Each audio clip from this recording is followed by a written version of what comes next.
open for like conversation, question and answer. So this is the project data mapping panel. My name is Jacqueline Villarrubia-Mendoza, and I will be the moderator for today. So today we have with us Caridad, Arroyo, Quijano, from Instituto del Desarrollo de la Juventud, Kidstown, Puerto Rico, Raúl Figueroa Rodríguez, who will be joining us via Zoom, from Demografía para Todos, and Giancarlo Rivera Pabon, from Diaspora for Puerto Rico. And so each panelist will have approximately 5 minutes to talk about their project. And so some of the things that we are looking for today is just to talk about what do we know about the projects that we are all working in and what is happening in Puerto Rico. What are we doing right now in terms of like the rebuilding situation in Puerto Rico, as well as the role of the diaspora. And finally, we would like to address the question, like where do we go from here, and what are some of the challenges that we might be facing in our work, and also looking at the role of Centro in the different types of projects and initiatives that we have been developing in the 7 months since Hurricane Maria hit Puerto Rico. So we can begin with Caridad, if you like. Okay. Well, Gracias. Buenas tardes a todos y a todas. My name is Caridad Arroyo. I'm the data manager of the Youth Development Institute, which is also known as Instituto del Desarrollo de la Juventud. And I'm going to basically talk about who we are, what we have been doing, and what we're going to do after the struck of Hurricane Maria. So we're basically a public policy organization. We're basically advocacy and public policy organization focused on children and families, especially those who live below the poverty level, considering that 56% of children in Puerto Rico lives below the poverty level. And after Hurricane Maria, we have turned our focus in the impact of hurricanes in the development of children. So we're able to push policy in Puerto Rico and at a federal level to ensure effective policies in the development of children, and to ensure that the preparedness of this population in future hurricanes and natural catastrophes. So I have several folders in here with the data products that we've been doing. I had a PowerPoint presentation, but given all this internet situation, I'm not able to present it. But we have a website that is called juventudpr.org, as in youthpr.org. And for the last 5 years, we've been leading the way in collecting, processing, and most importantly, publishing the data in focusing children and family to raise awareness of the issues that children face, and to define public policy recommendations and problems and recommendations. So this is one of our main data products. It's called the Children Wellbeing Index, where we consider 27 indicators and we compare them to the states, and talk about how are the living conditions of children in Puerto Rico. One of the main findings that we have is we are the jurisdiction with the most poor kids in the United States, and most of them, 31% of them, lives in extreme poverty. We also have 12 other different products. Well, we have the first and only early childhood observatory, which includes more than 70 indicators. We made this considering how important this development stage is. We have, I don't know if we have some in here. Yeah, we don't have it. But you can also access it through the website that I mentioned. And we also have more than 140 indicators that are available by municipality. So you can give a depth look, a more definitely look of what's happening by municipality, so you can address more services and needs by municipality. And we also work a lot of data fact sheets. That we have one in one of these folders. That this one is focused basically in the poverty conditions and the employment conditions that are occurring in Puerto Rico. We also are Kidstown. We are the ambassador of Kidstown in Puerto Rico. We are really flattered to be part of this great networks of other organizations that are working all together, advancing children well-being at a national level. And this, I'm also mentioning this so you can also access the Kidstown Data Center, where you can also find additional information for Puerto Rico and for the 78 municipalities, if you're still looking for information for your proposals or your contexts whenever you're talking with your stakeholders. So, being working with data for the last years, we have identified 3 main data limitations for our work right after Maria. And the three limitations is the frequency of the data updates, and most importantly, how often they publish all this data in local agencies. And this is very important for us since the urgency to have live data to make better decisions on what is needed for kids and families at this crisis moment.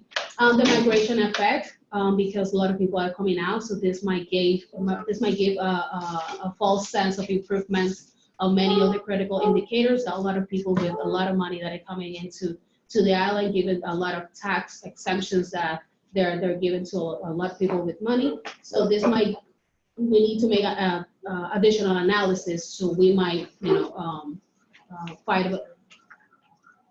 make sure that people doesn't get a false sense that these things are getting better when they're actually not.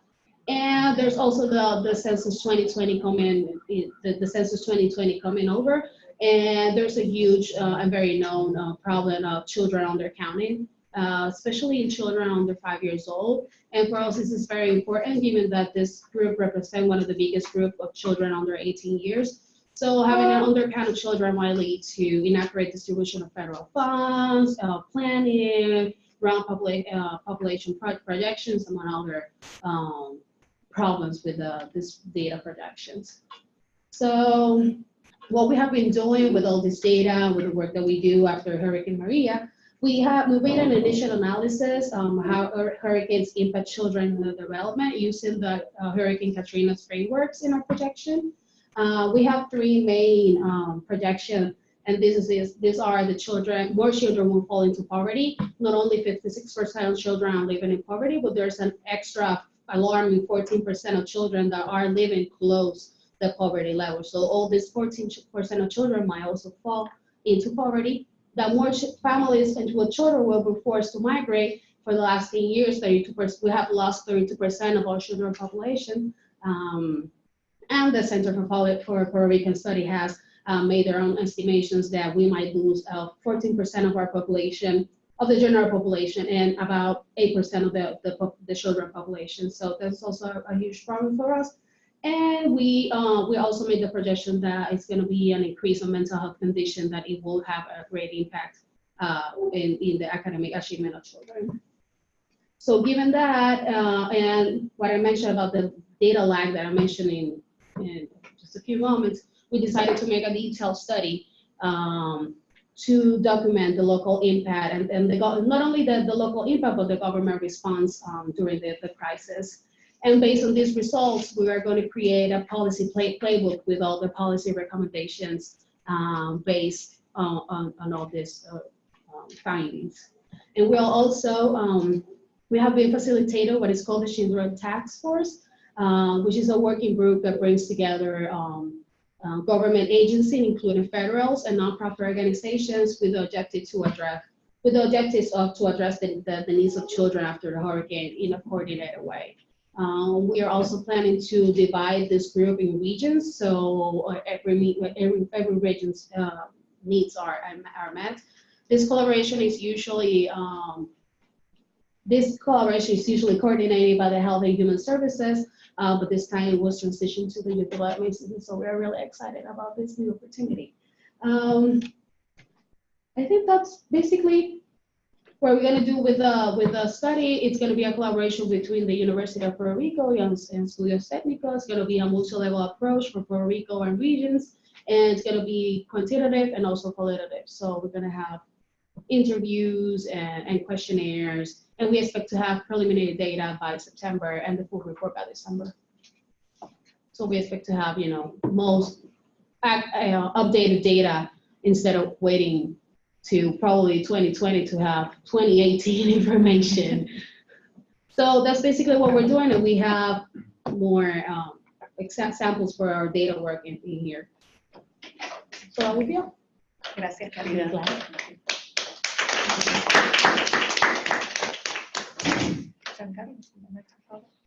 Buenas tardes a todos. Mi nombre es Giancarlo Rivera. I'm a member of Diaspora for Puerto Rico. I want to thank Centro and and Google Puerto Rico for this great opportunity to be part of this panel. And also want to thank the Data Hub team and Jennifer for their amazing work doing this data mapping project. Thank you so much. I would like to talk a little bit what we are doing in Diaspora for Puerto Rico. We are a non-for-profit 501c3 organization that start working from the last 8 months, specifically 2 weeks after Maria. Our role is basically we are connecting people with different resources and services in New York and across the states. And so one of the 3 components that we are focused on in our organization, first is a directory of, that is called Lo que Necesitas in our web app. So in Lo que Necesitas, people have the opportunity to see different resources that are available in different states, like, for example, housing, what are available about mental health, about services regarding jobs, healthcare, social services, etc. The other component is a support network. It's basically the name is Red de Arroyo. So we create a referral system with our partnership with Salesforce. Salesforce is a customer relationship management system that based on the profile of their constituent, like, for example, where are they located, when they are expecting to arrive to the state, where are expected to go, what are the current needs. We refer them with the different organizations that can provide services to them. The other components that we are doing is a community building. We are we are creating different engagements like Know Your Right workshop that we go to different hotels, like TSA Hotel, where we go to different organizations that can give them some guidelines and about their rights and also services. And the other component that we are trying to do, engaging with other like cultural events, like regarding to our culture. So one of the things that we want to propose to Centro and Puerto Rico is the idea to how we can start mapping as well those engagements. So, for example, now we are collecting all this interaction between organizations providing services to the Puerto Rican community, how we can map those things as well. One thing that I just noticed that Centro have 3 platforms. One of them is the directory of organizations and individuals, which will be key for us in terms of how we can identify individuals who have different profile and can help different organizations. For example, if we are looking for case manager, if you're looking for people with a background in organizing and everything, so how we can start mapping those individuals in order that other organizations like us could benefit and could reach them and contact like, hey, we part of our organization or other organizations here in the States. The other thing that also I would like to propose is in project data mapping, the project exchange. I know that Centro also have the opportunity to know what other organizations are doing in Puerto Rico. What about also to know that Diaspora for Puerto Rico or other organizations also are working with a project like a workshop. So we have this person in our database, and they can benefit to those projects that Centro who also offer. So in terms of our audience, currently our top cases come from New York. Second is Florida, and we have like also like a lot of engagements through social media. That what we are trying to do also is trying to engage and promote and disseminate resources. Also other things like we are promoting in our website, like centers that provide services as well. So that's basically what we are doing also on social media. Gracias, Giancarlo. I would like to welcome David Carrasquillo de la Sociedad Puertorriqueña de Planificación. David. Well, as kind of complex to explain the nature of the Sociedad Puertorriqueña Planificación. We are at the same time a professional association, at the same time a think tank. We are also a community organization. We are a nonprofit. So we do a lot of stuff, but it's really hard to just say that we are one thing because we're not. We are the legal representatives from the professional planning. So we make a group of all professional planners in Puerto Rico, which is also a different context from the United States, because in order to be a planner, a professional planner in Puerto Rico, you have to have a license to do so. So having said that, I'm gonna try my best to focus on the theme of data, because as a planner, I cannot focus on anything because we're always seeing the bigger picture. And it's really hard for me for just talk about one subject. But so, they asked us to start with the question of what do we know about the theme of data? I've come up with six starting points. There's a lot of data. It exists. Data is not accessible. That's 2. 3, data is not information. 4, there's a huge void or lack of information, especially useful information. 5, people are uninformed, or in many cases, even worse, misinformed. And 6, we as planners have the responsibility to make data accessible and make data into information.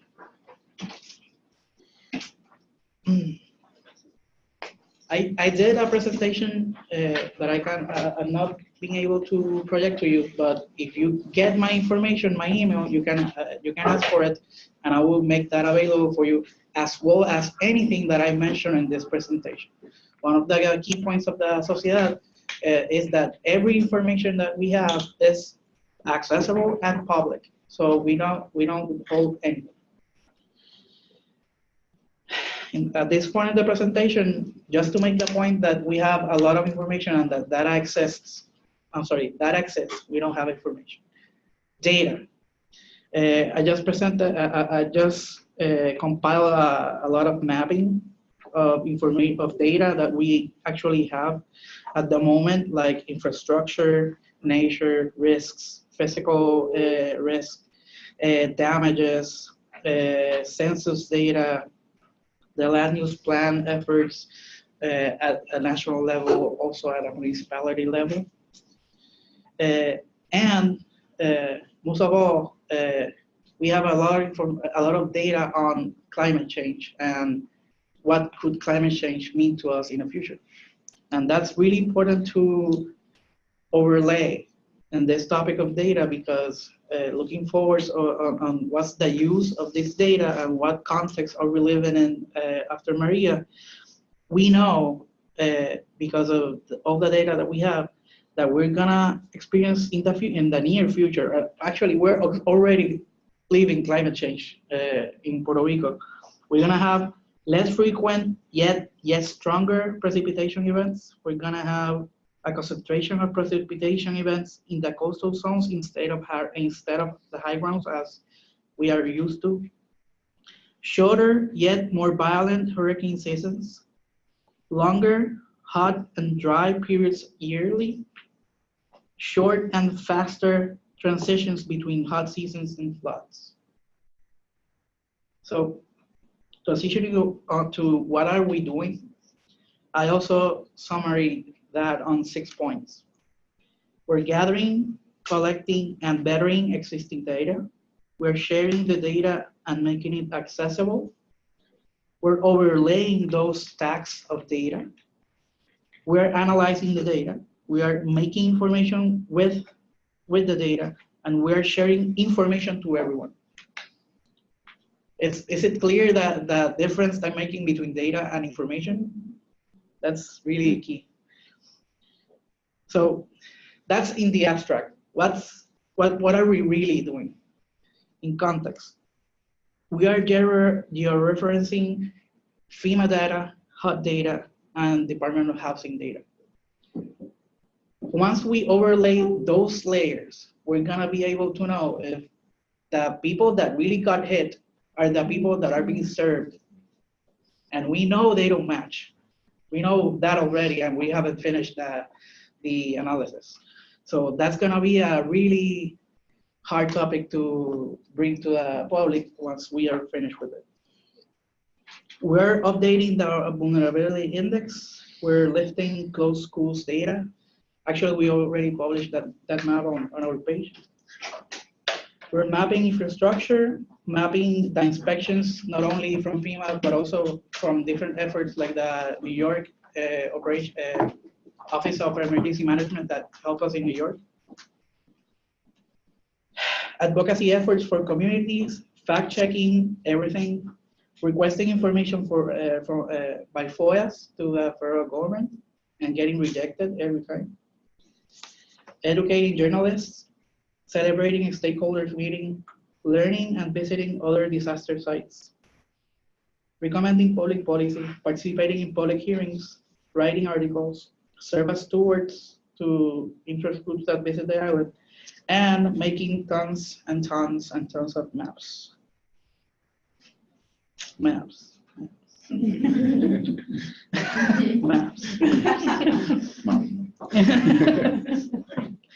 A topic that it is inside of data, but it's sometimes difficult to engage with it, is the definitions of concepts and words. In Puerto Rico, there's a huge topic right now on informal settlements, but no one has taken the time of defining what is informal and having the difference with legal, vulnerable, Essential services.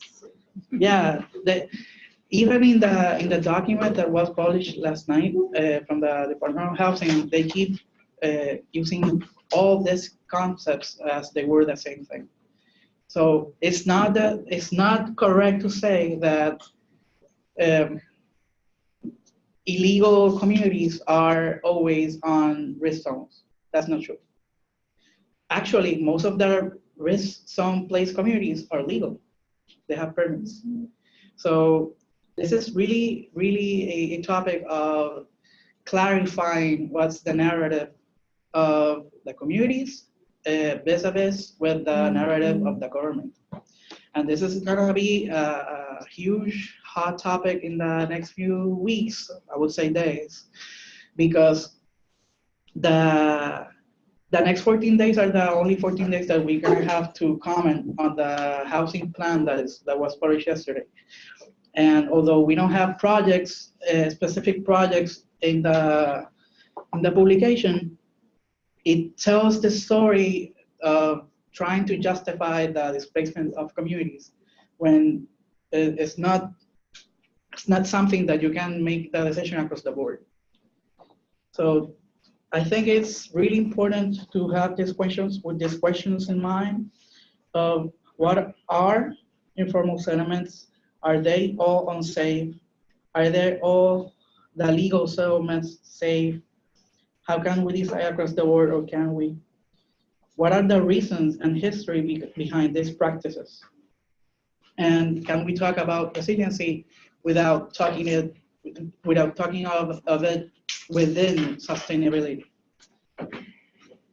And to go to the final part of the presentation, the question was, where do we go from here?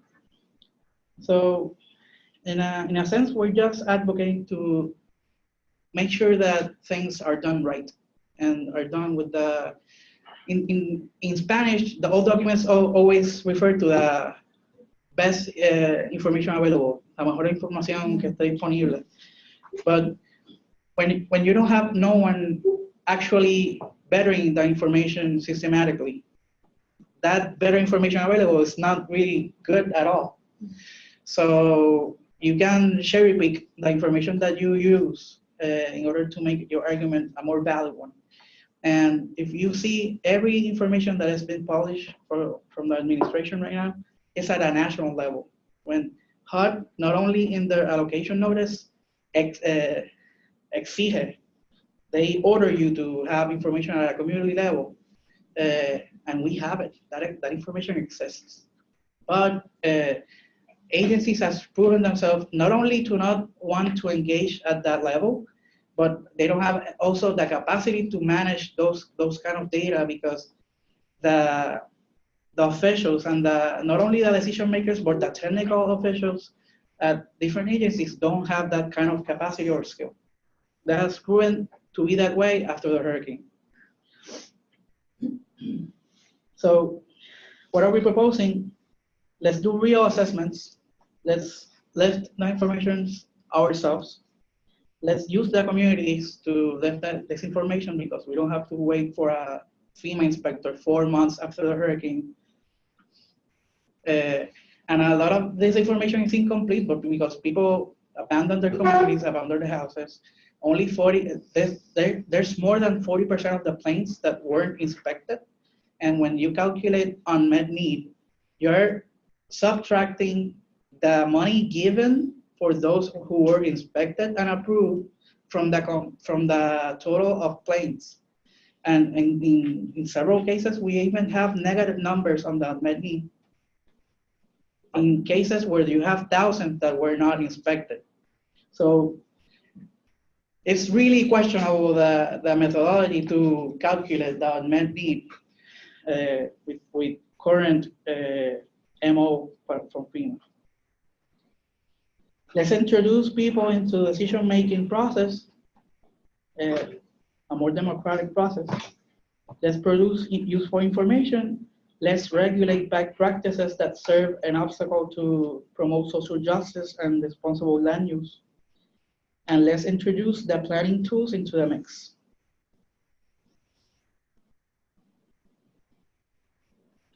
And finally, as professionals, as planners, as data processing people, whatever, we cannot keep saying that the data at the end will be just objective. Maybe it is, but we don't have to. We as professionals that have access to this kind of information, we have to have our opinion, because community leaders and communities in general want to hear that opinion, because of what we're used to deal with daily. So if you don't have an opinion, form one and share with the people. Yeah.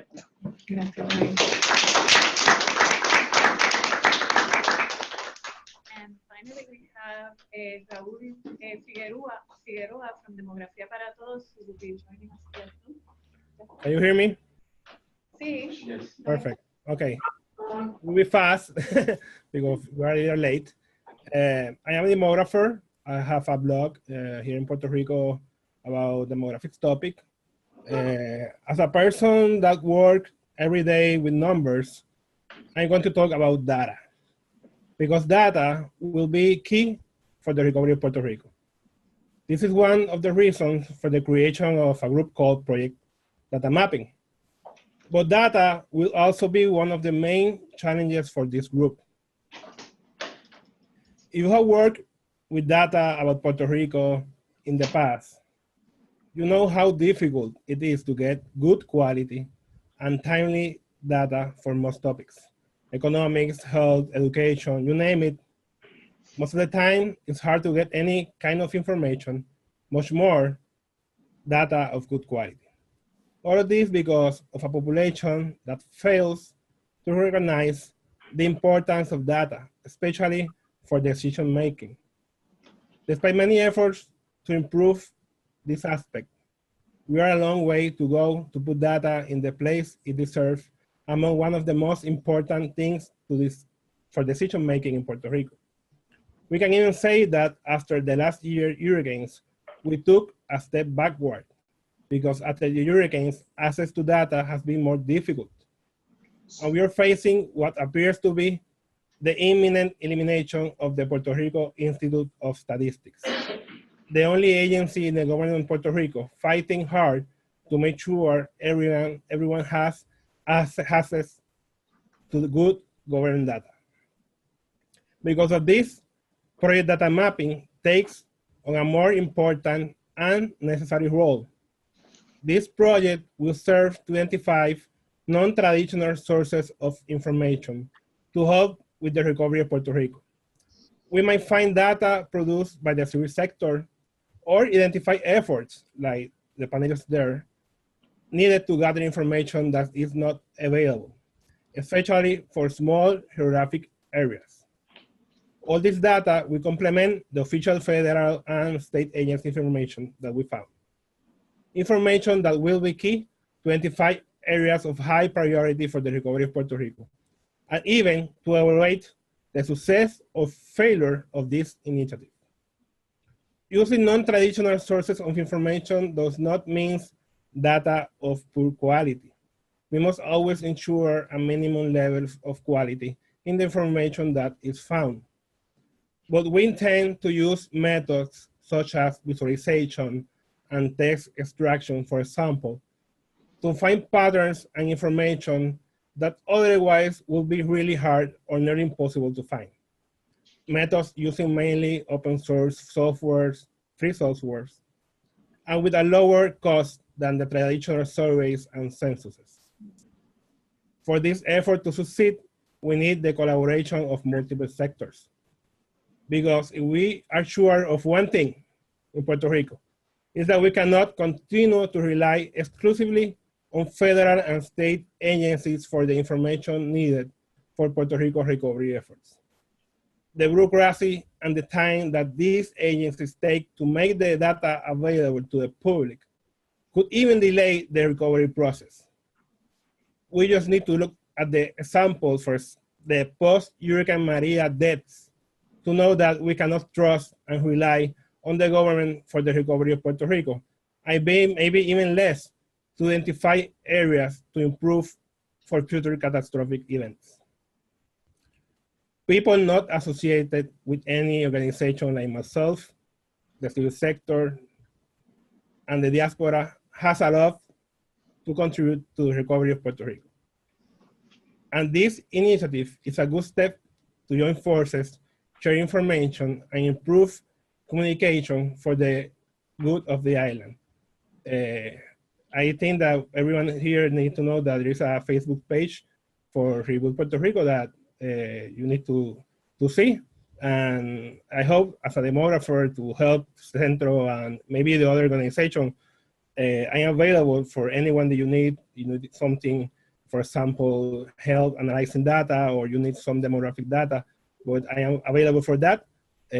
So this is for now, my initial remarks, so I leave the moderator for the rest. Gracias, Raúl. I would like to thank all of our panelists for sharing the great work that they are doing here in the United States and in Puerto Rico. And so now we open it up to questions, a session of questions and answers. Who has this big need of this data? People in Puerto Rico, organizations, can you? Who have these? Yeah, they need to see this data, this information. Private organizations, government agencies, individuals, who is it? Can I go? Yes. Yeah. Everyone, but for different purposes. Communities need the information to know what to ask. And they also needed to fiscalize government. They don't actually know where they rank on priority. They don't know if they are the worst hit. They don't know.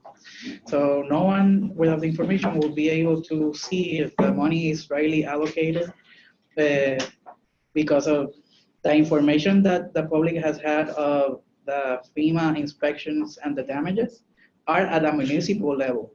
That's crazy.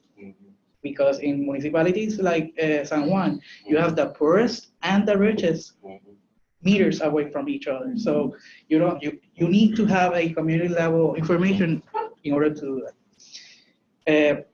Investors need it, entrepreneurs need it, obvious reasons. The NGOs from the outside also need it because they want to responsibly allocate money. And governments should need it.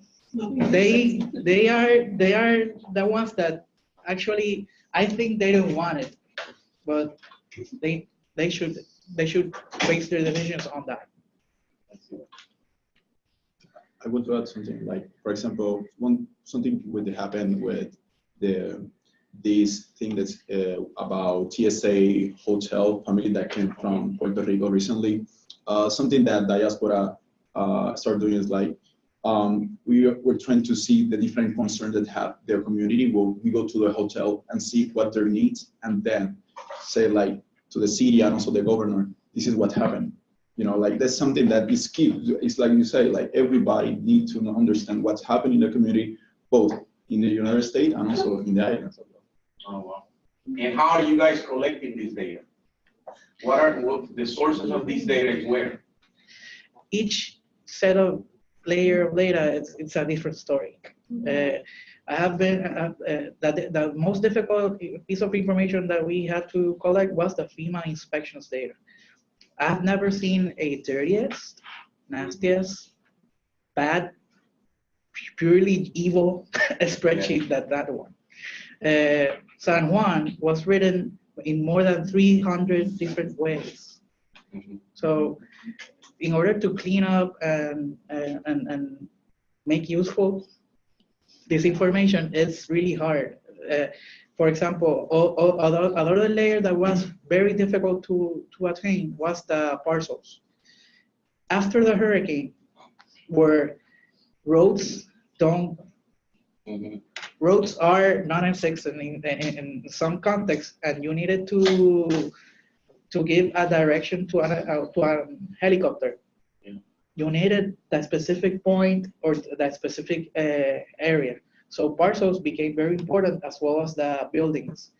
CRIM, which is the Centro de Recaudación e Impuestos Municipales, the property tax agency, Puerto Rico has both of those layers. We had to make a contract with the Institute of Statistics of Puerto Rico and break it. So, because the Institute of Statistics had the information, but they only could share that under contract, that we would only use it for a specific purpose. But the board of directors of my organization gave me the authority to sign that contract and to then go to just ignore it in order to share that information, because we're on the presumptions that we don't get sued because that information is public. Yeah. How do they justify having you sign such a contract to limit what you can do with it? Because it is public data. Yeah, actually, there's a website that you can access that data today. Yeah. The thing is that they told us that they cannot do that because the original spreadsheet has the tax roll that identifies the name of the person and the social security. We have told them many times, just eliminate those two columns. That's it. But people at the top don't understand that kind of stuff.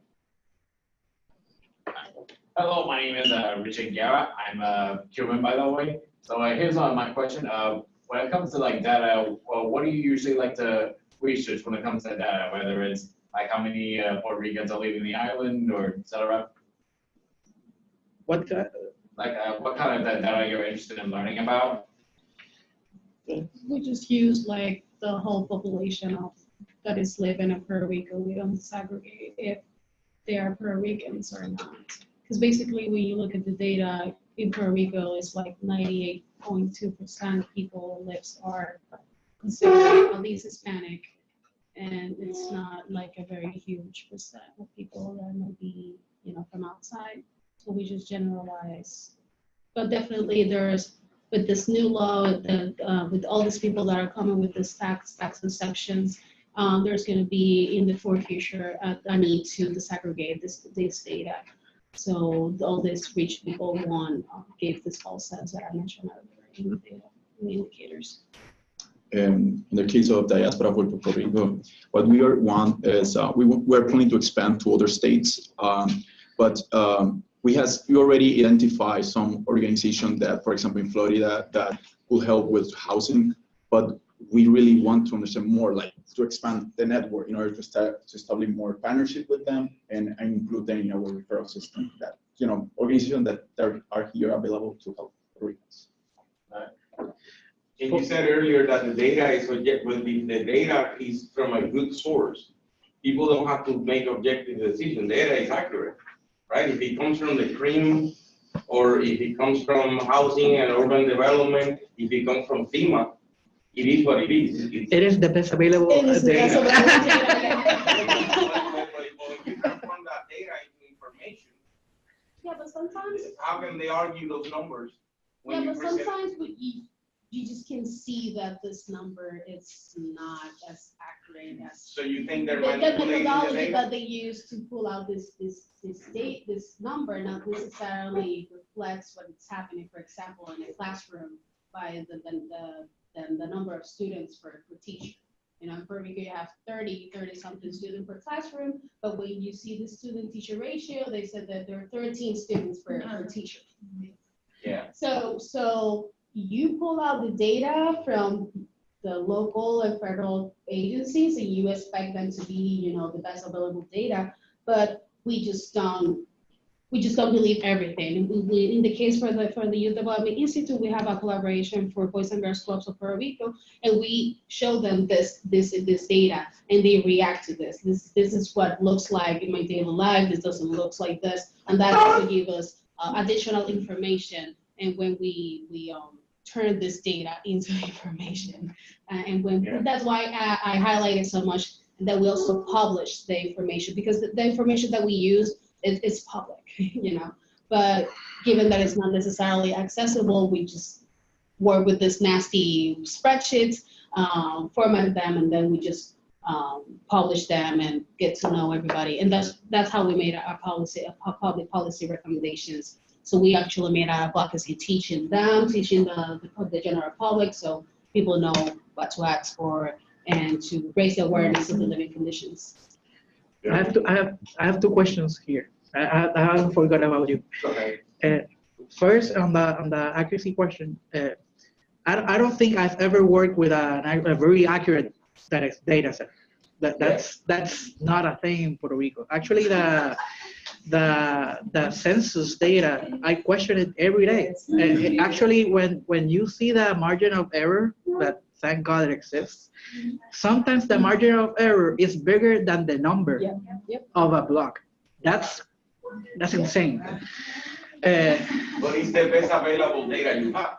Yes. So if you present that data and they understand that whoever is going to make the decision is as good as you. Yeah, of course. Right? Yeah, of course. I actually truly believe that bad data is really good to make policy making and to make good decisions. Yeah, of course. But we work what we have, but that brings to really key the local knowledge, because so after the hurricane there were a lot of people working the numbers of data in Puerto Rico, but they didn't know the story behind it, and data will throw you off because, for example, you have a census block that have 2,000 people and another census block that have 20,000, and people would just see that 20,000 number and go to it because it got a bigger number of houses destroyed. But the story behind it tells you another thing. And regarding what information what we need or what we want or what to look for, that's an infinite question, I think, because in a context of Puerto Rico, that the average commercial store, its lifespan is like 1 year. I have inventories of actual use or abandoned properties. The life of the inventory is 1 year, because in a year can change so much the characteristics of a street that in order to make good policy making, it's really hard to keep up with that.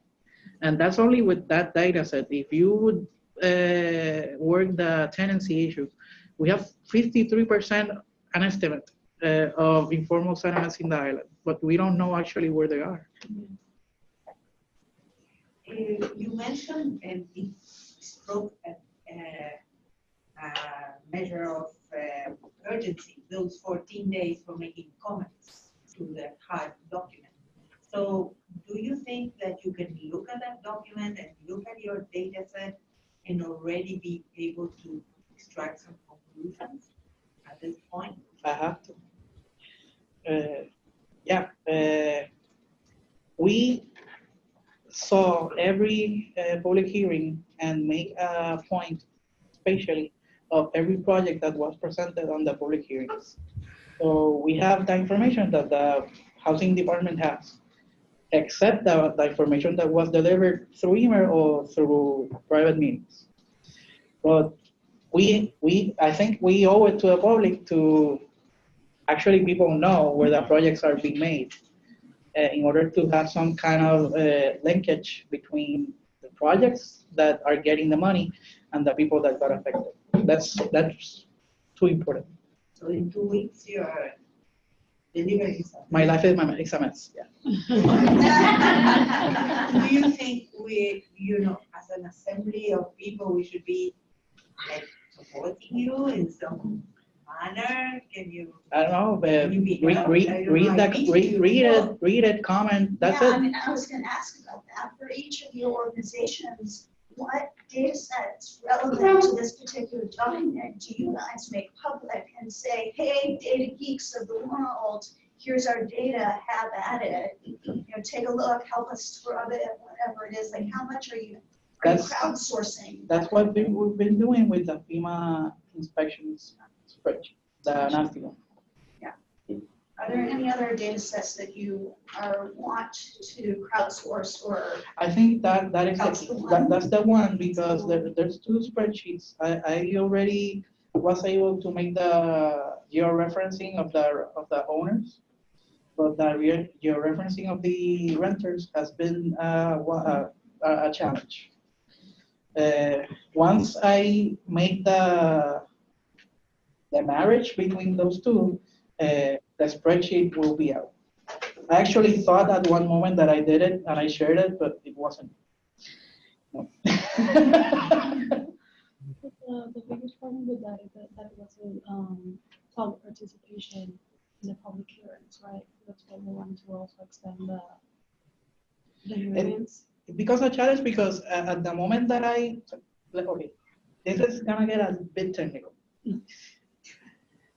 Okay, that spreadsheet of FEMA is every case of all disaster sites in Puerto Rico and the United States of a plane online. That online plane didn't have drop-down menus. So all that information is not systematically sorted. And someone in FEMA, a hero,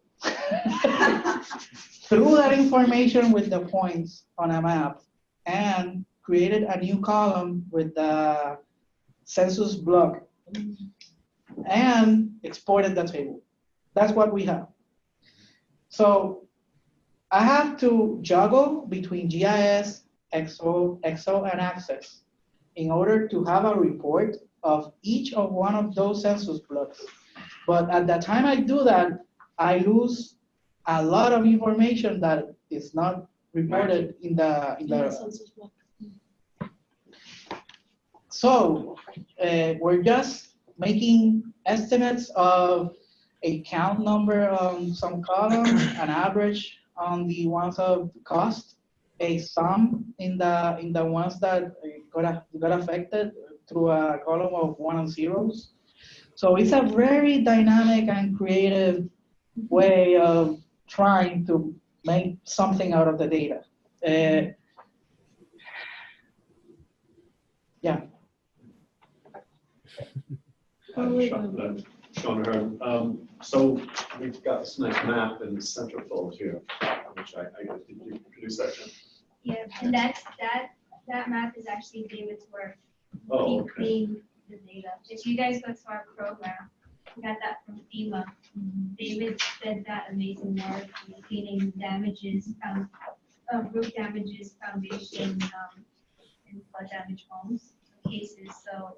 That's this owners. would not have been possible without David. So this was created through the process you're talking about. You had to go through these different transformations of the data and get it into GIS format. So has anybody verified this data with an Not yet. independent source? Well, there is a course on MIT that is undivided attention is to work this data set. They haven't been able to put some work into it, neither have I. Is there good imagery available? I saw the orthophotography, which was hardly orthophotography. It was actually very. I think poor. orthos are before the hurricane. The set, Actually- the set that NOAA has is orthos that were taken after yeah. the hurricane, but they're hardly orthos. They're poorly rectified.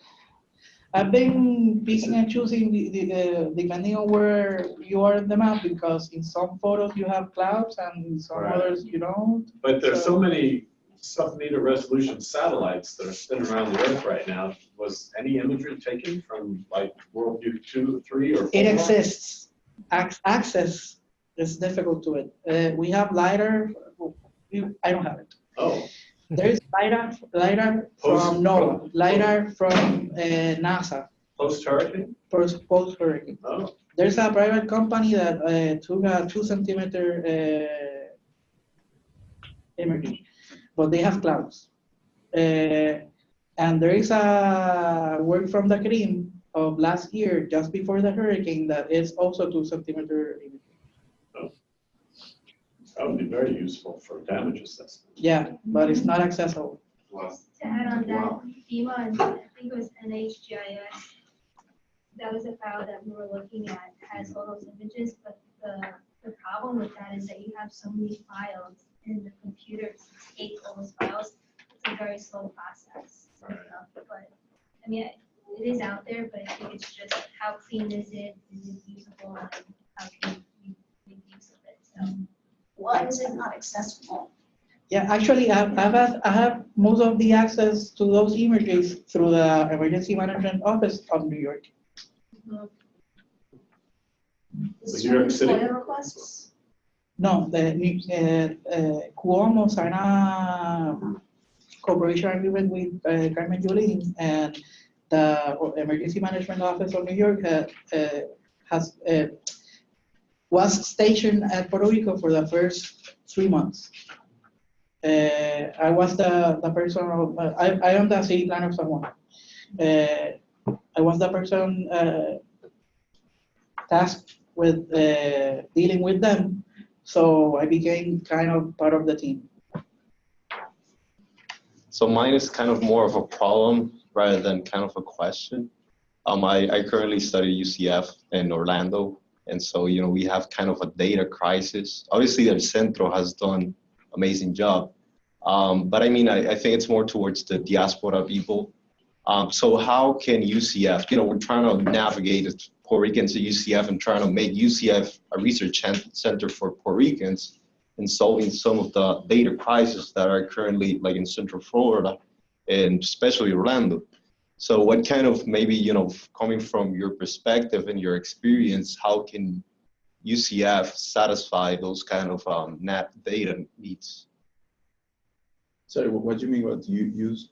Can you specify the acronym? Use UPS? University of Central. Yeah. Oh, okay. Oh yeah, I'm sorry, yeah. Okay, So, can you yeah. repeat the question? Sorry.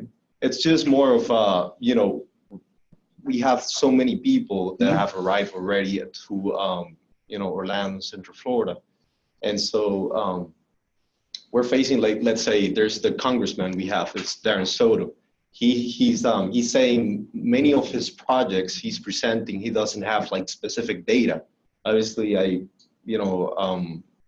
think probably his ADs use, El Centro information and other sources, but then, UCF obviously having Orlando as its backyard and it's a research university, it would be probably, makes the sense of the world of actually responding to that kind of data need.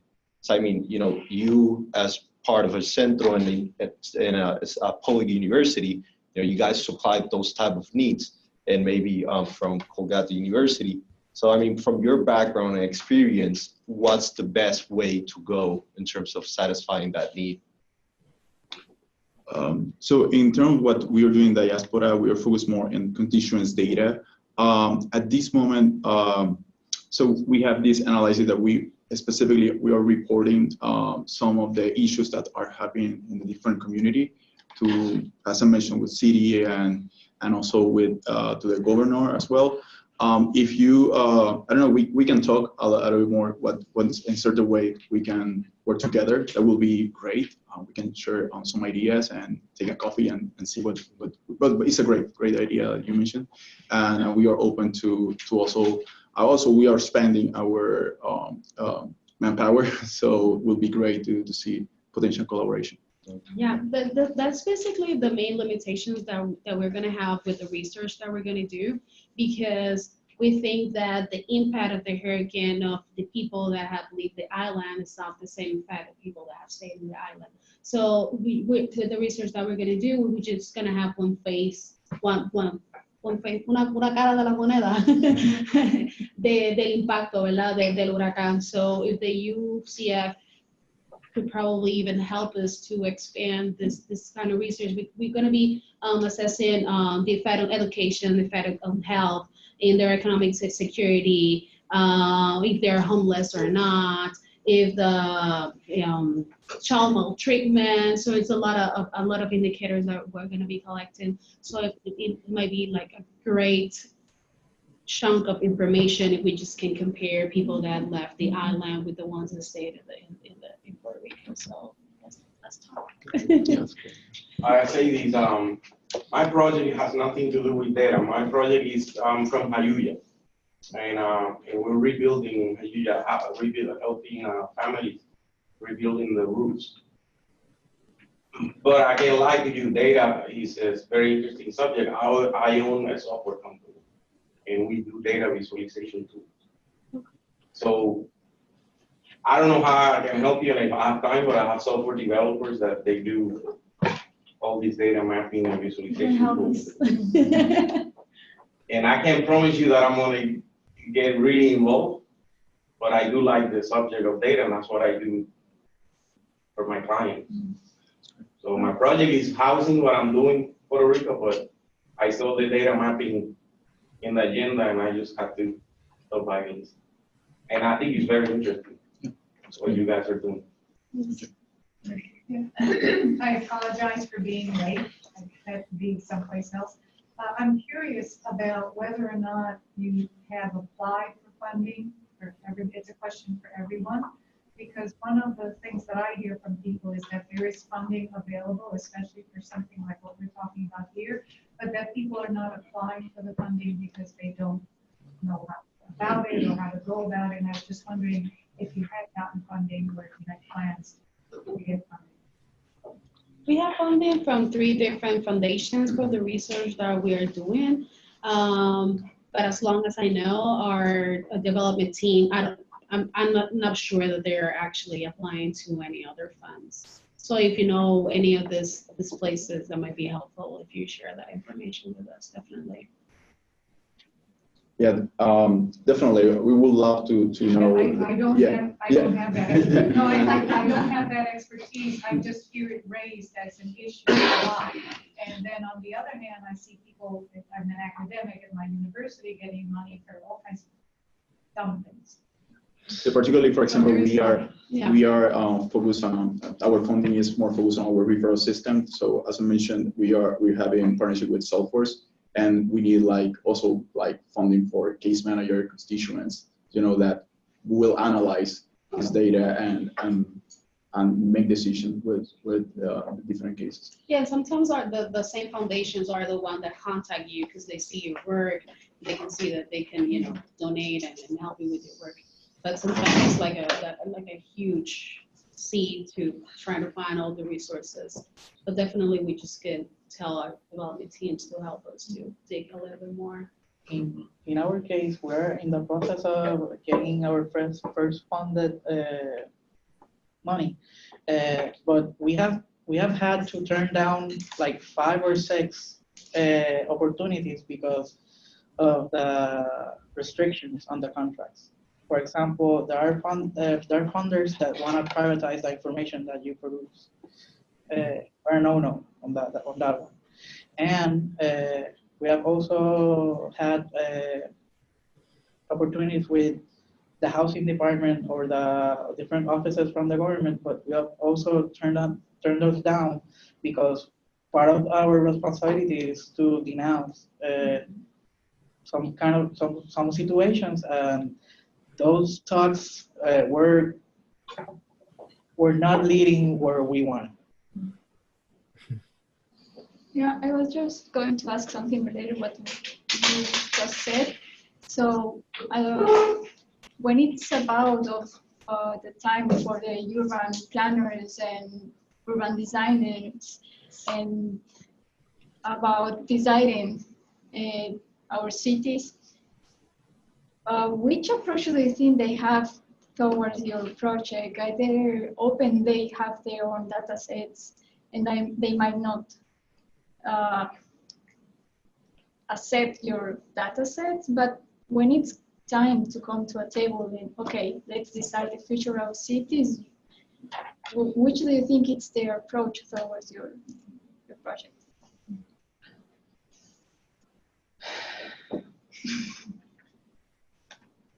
So many experiences on that. Okay. In Puerto Rico, and I think everywhere, there's a big barrier on accepting data from anywhere, even from other agencies. And there's so little people gathering information, especially at the institutions. And when you see budget cuts in the last 10 years, one of the offices that got really hit is planning, GIS, all things technical have been cut a lot. And when you have a context where government is not producing data, and government does not accept private data, and government restricts the access to the data, we have on our page of the Puerto Rico GIS data, I think the most current shapefile is like 10 years old. And we're talking about also the physical risk shapefiles are based on the USGS maps of 1957. So after the hurricane, there's been a hurry of lifting a lot of information. Actually, I think 2 weeks ago was released the new shapefile on erosion and flood risk. But that data set is not even focused on showing or visualizing risk. It's made for the insurance agencies. So you can have an idea of how difficult it is to navigate the issue of access, because, for example, I've been in charge of the public access webpage of the municipality for shapefiles and information. I did it 3 years ago, but I have not been granted the permission to publish it.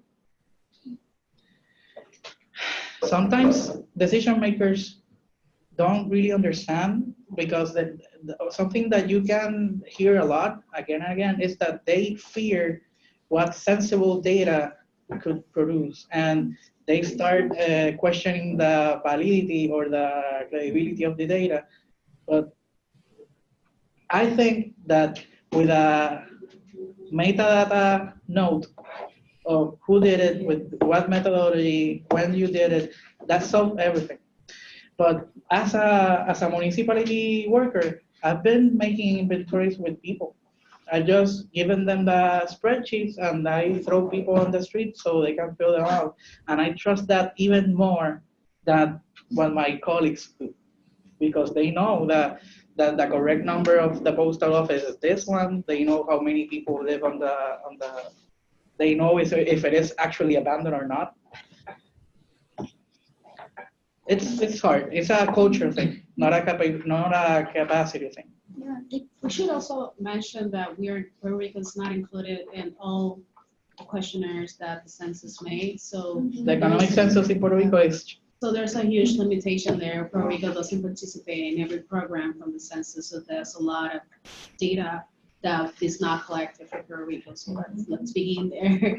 because it's optional. Yeah. They call the municipal, they call the offices and we choose if we participate So or not not. only we are not participating in all these programs, there is also the lack internally. We don't even collect data by race, which is like something that is very normal here in the US. So if you go to the health department and you ask for infant mortality by race, they're not able to give you that information.